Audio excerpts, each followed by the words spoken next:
자, 이번 시간에는 통상수교 거부 정책과 양요의 주제를 가지고 살펴보도록 하겠습니다.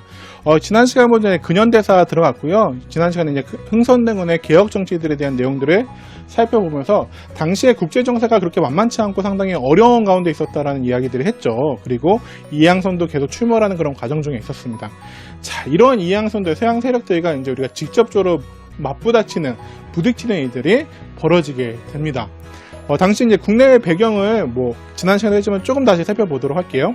자, 중요한 건 우리가 알고 있는 병익양요 이 사건의 중요한 것은 이제 러시아의 동진입니다. 그래서 2차 아편 전쟁을 겪으면서 청과 영국 등을 중재한 대가로 러시아가 어디를 차지했다고 했죠? 네, 맞습니다. 연해주를 차지하게 되면서 블라디보스톡을 건설하고 우리나라와 두만강을 경계로 두고 조선과 러시아가 만나게 되는 문제가 생깁니다. 자, 국경이 맞부딪히고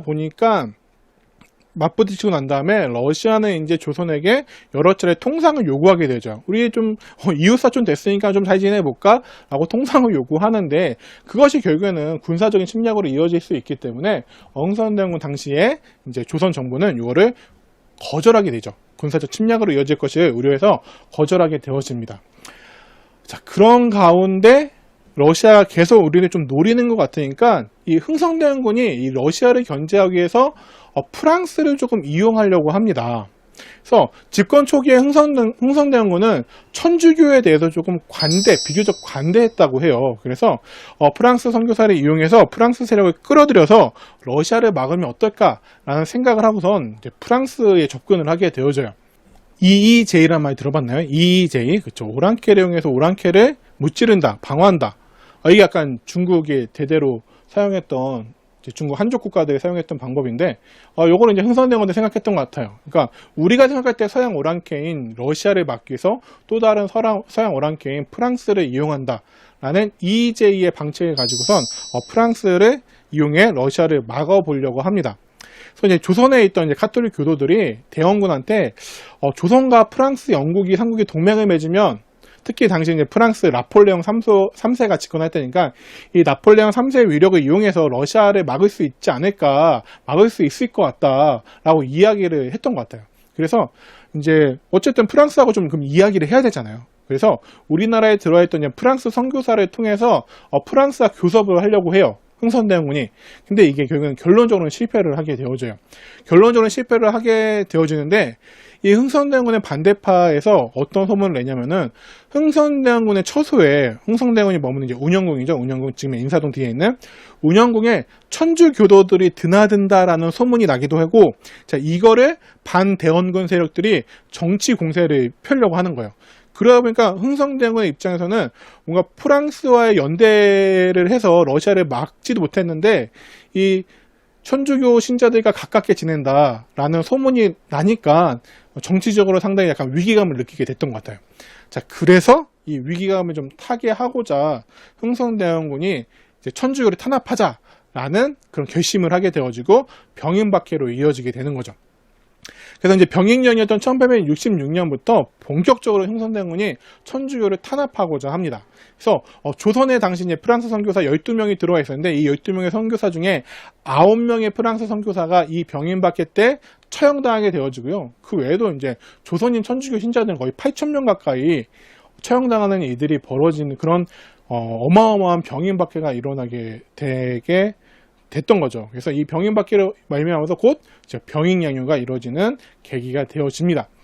결국에는 이제 흥선대원군이 이런 것과 여기까지 의도했는지 모르겠지만 약간 좀 정치적인 자기의 위기를 넘기고자 좀 천주교를 이렇게 좀 가까이 이용하려다가 좀 뱉은 거 아닌가라는 조금의 좀 아쉬움은 있습니다. 아쉬운 점은 있습니다. 그렇다고 해서 이제 그걸 비밀로 또 우리나라에 쳐들어온 프랑스의 행동이 절대 잘한 건 아니지만요.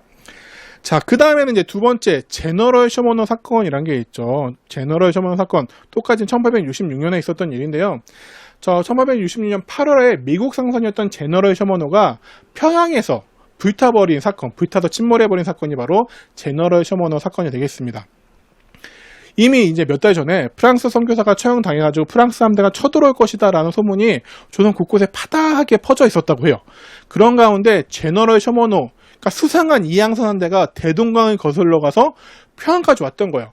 그러니까 이 조선의 사람들 입장에서는 뭐야 쳐들어온 건가? 뭐 이런 약간 불안감이 있지 않았을까 싶어요. 게다가 이제 제너럴 셔머너에 타고 있던 승조원들이 프랑스 신부 학살에 대한 보복으로 프랑스 사람들과 쳐들어올 것이다 라고 계속 위협을 하면서 그러면서 통상과 교역하자라고 강요를 했다라고 해요.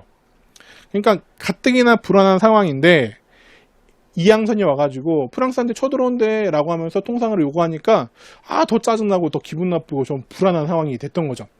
그래서 조선 관리들이 이게 들어오면 불법이다, 안 된다, 우리는 서양과 통상하지 않는다 라고 하면서 대동강으로 올라오는 것을 계속 만류했음에도 불구하고 이 제너럴 셔머너가 평양에 있는 만경대까지도 올라왔다. 만경대, 평양 한복판까지 올라왔던 거죠.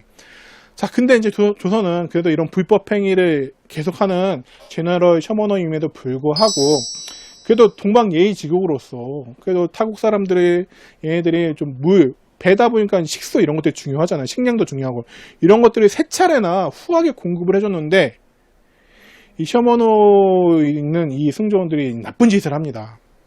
그러니까 아무래도 철로 만든 증기선을 하다 보니까 좀 무겁고 이랬겠죠. 그래서 당시에 이제 장마 기간이었죠. 여름이니까. 그래서 제너럴 셔머너는 이 장마비로 대동강물이 불어나니까 그 불어난 수심을 이용해서 대동강 평양까지 왔던 거거든요.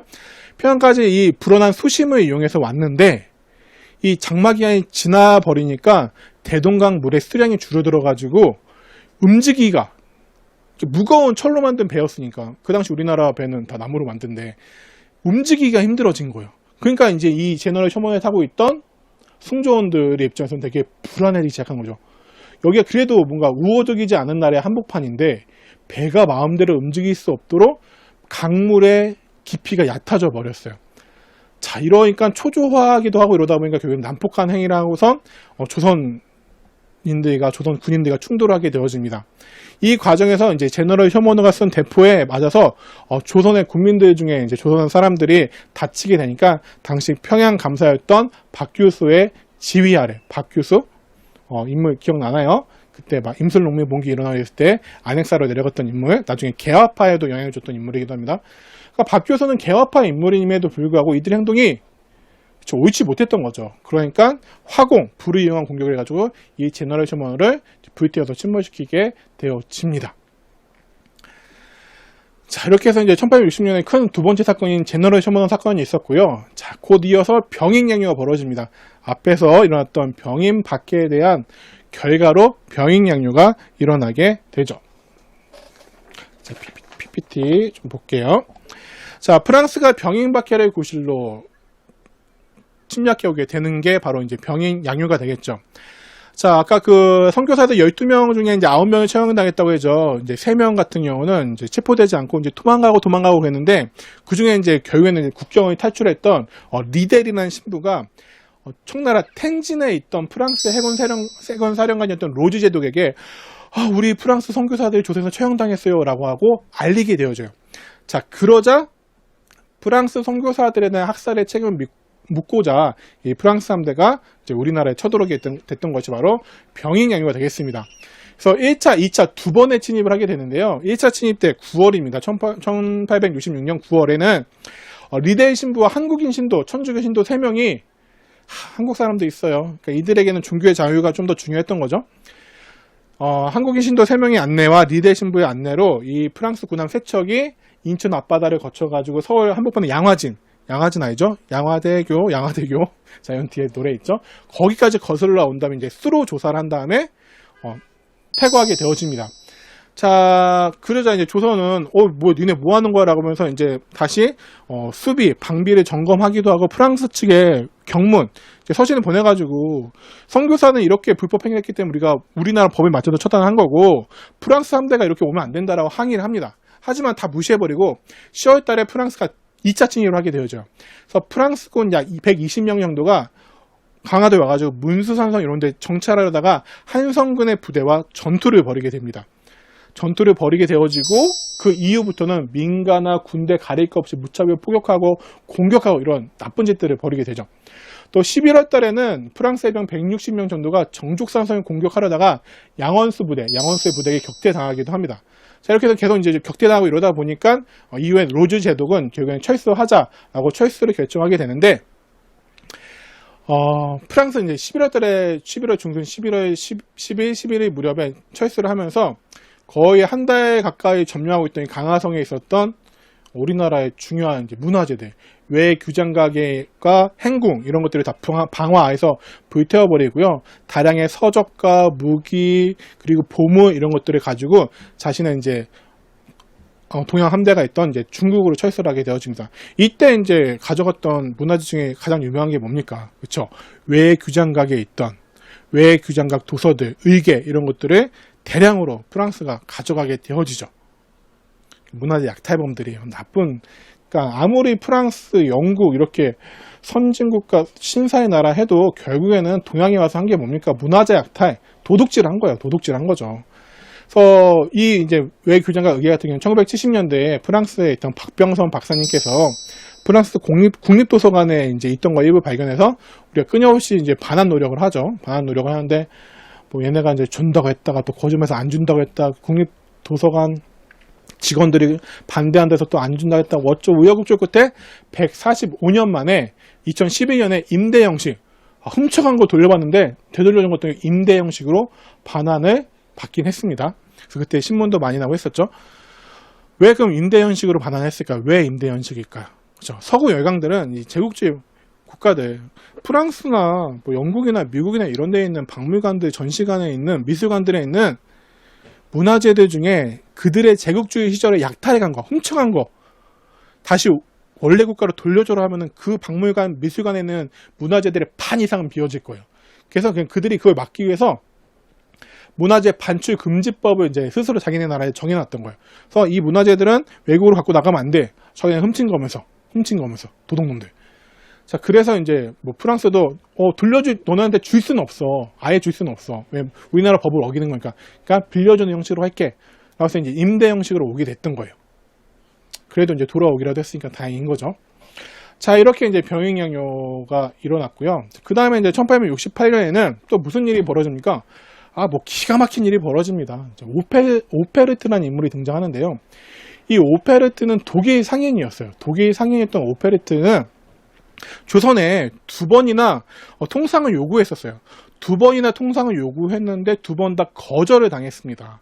자, 그러자 무슨 앙심을 품었는지 미국인 자본가와 프랑스인 선교사의 지원을 받아가지고 충청남도 덕산, 지금 예산 그쪽이에요. 서해안 쪽에 있는 흥선대원군의 아버지인 남영군의 묘를 도구를 시도합니다.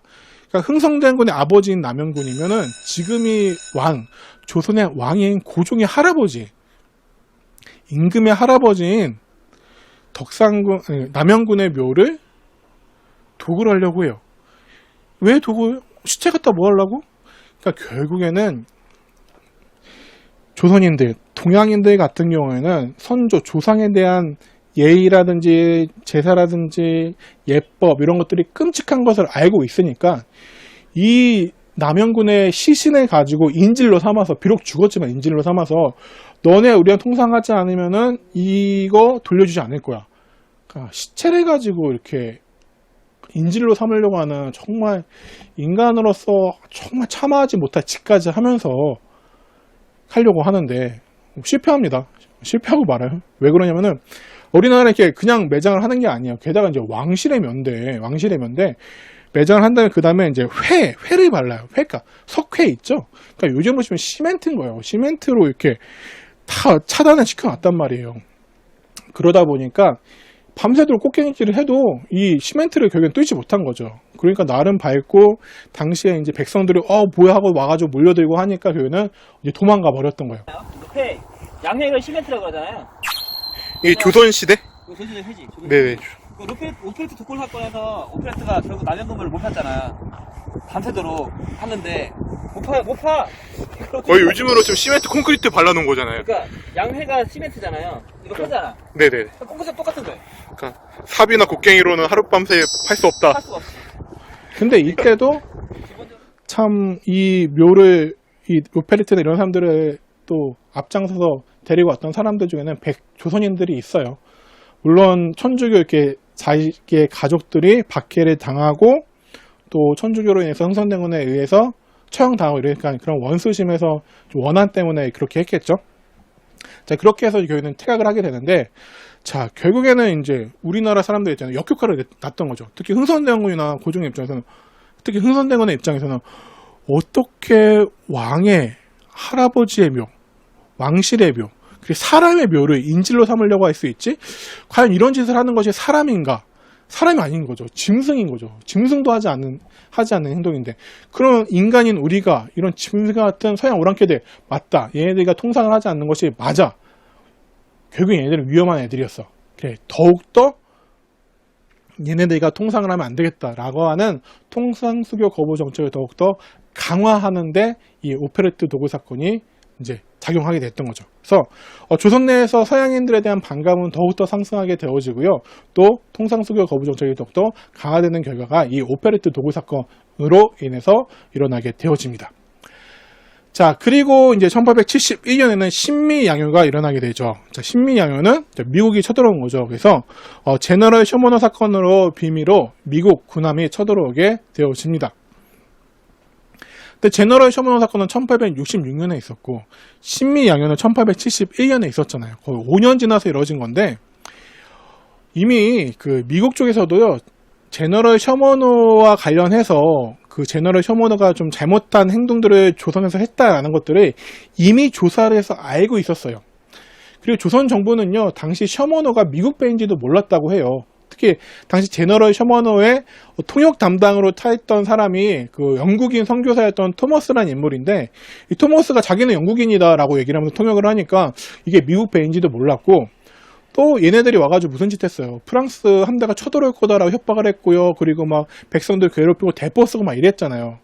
자, 그래서 이제 제너럴 쇼모너가 미국 배인지도 몰랐고, 나중에 미국이 항의를 하니까 그때서야 아, 미국 배였구나라는 것을 알게 되어져요.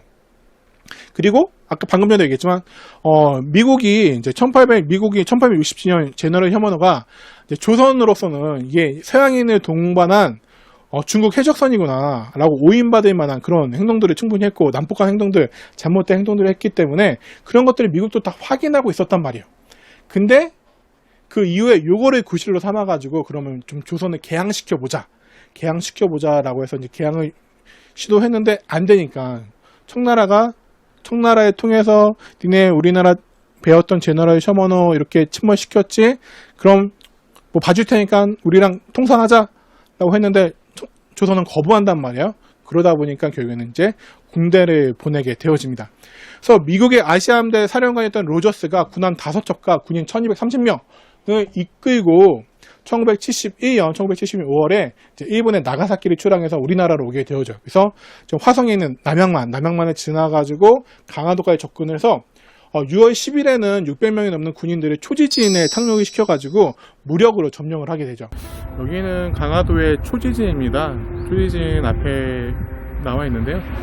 자, 여기 보면은 우리 이 하얗게 된 부분을 보면은 당시 신미양요 때 폭탄이 맞은 그런 흔적이라고 해요. 그래서 아직까지 좀 남아있는 것을 볼 수가 있고요. 그 외에도 지금 보면은 이 나무에도 보면은 당시에 포탄의 흔적이 남아있는 것을 볼 수가 있습니다. 강화도는 특히 근대 시기에 흥선대군의 통상수교 거부 정책 이후에 이 열강들이 자주 침략했던 장소이기도 하죠. 자, 강화 해협을 보면은 이렇게 초지진이 보이고, 자, 그리고 뒤에는 저기 이제 넘어서는 김포 땅이 되겠죠. 그리고 이렇게 강화 해협을 두고 여기 이제 투지대교가 있고요. 뒤에 넘어서는 그 입구에 초지진이 있는 것을 볼 수가 있습니다. 자, 이 해협으로 많은 이제 배들이, 특히 여러 가지 미국이나 프랑스 배들이 들어오면서 수도로 들어갈 수 있는 길목이기 때문에 중요한 위치를 차지했겠죠.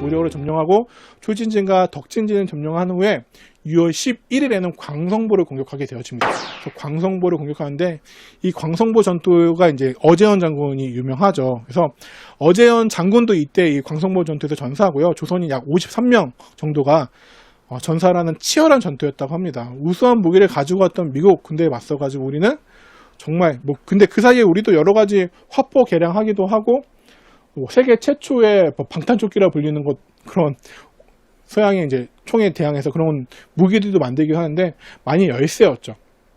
그래서 광성보 전투에 치열하게 쳐르지만 정말 조선인들이 이렇게 굳건하게 저항하는 것을 보고 결국에는 미국이 아무런 소득도 없이 철수를 하게 되어집니다. 이때 어제현 장군의 숫자기 장군기가 전리품으로 가져갔다가 2007년에 또 장기 대여 형식으로 다시 국내에 반환되기도 했습니다. 그래서 이때 그 신미양요에 참여했던 미군 장교 슐리라는 소령의 회고록에도 보면은 이 정말 열세였던 이 조선의 군인들이 어떻게 미군들을 상대했는지에 대한 내용들이 잘 실려져 있습니다. 그래서 적이었지만 정말 미국인들이 보기에는 정말 말도 안 되는 무기를 가지고 뭔가 지키겠다고 싸우는 모습들, 그 모습들이 적이었지만 감탄을 했던 것 같아요.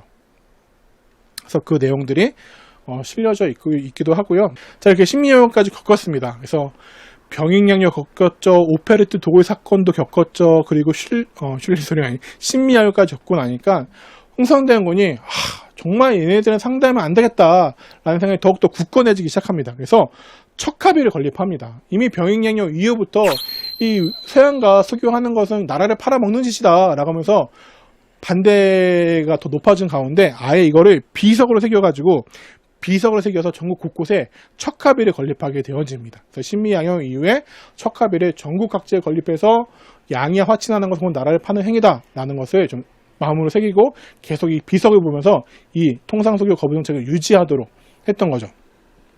하지만 이 통상소교 거부 정책, 흥성대군의 통상소교 거부 정책과 이 여러분의 양요는 나라를 지키고자 했던 흥성대군의 마음은 충분히 이해가 갑니다. 그리고 서구 열강의 무력의 침략을 일시적으로 저지했다는 측면에서는 상당히 높이 평가할 만한 그런 정책이라고도 할 수 있겠죠.